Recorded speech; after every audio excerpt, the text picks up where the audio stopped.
Okay, so I'm going to see if I can give a quick addendum to the video exchange that ContraPoints and I have just been having about some of the differences of the relationships between internet culture and book culture, and I guess some of the strengths and weaknesses of each.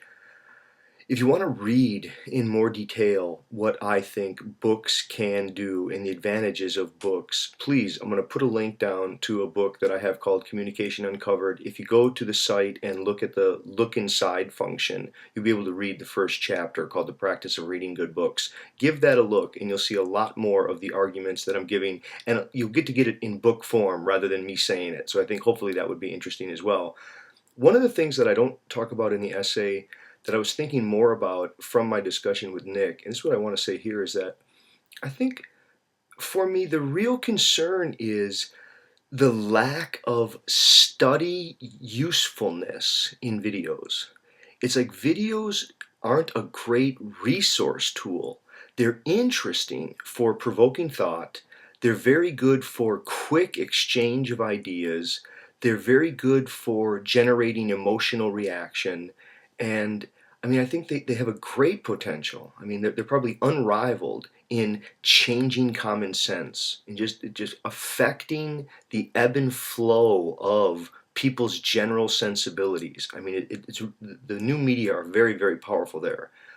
But the new media are not really good study tools the way a book is. When I say a book is a really good study tool, I mean it allows you to scan ahead, to look back, to look forth. Like I can grab a book and I can thumb through it and I can look at the chapter titles and I can read really quickly and I can back scan and I can hold a page open, and while I'm looking at certain sentences, I actually have my eye gaze back up over earlier sentences, and there's a rapid eye scanning and a correlation of ideas that the simultaneity of the page presents those ideas in a graphic representation in a way that video just can't. Video is discursive and unfolds over time, and you have to rewind it, stop, play. Even if you try to put in some editing tools, I know Piro has developed some pretty interesting tools for helping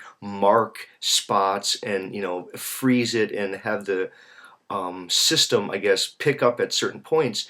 It doesn't have the back scanning and I guess the retrieval, integration, and comprehension capacities that I think a text has. Those would be just one more quick thought. Please go check out the book, read the arguments about why reading good books is so important.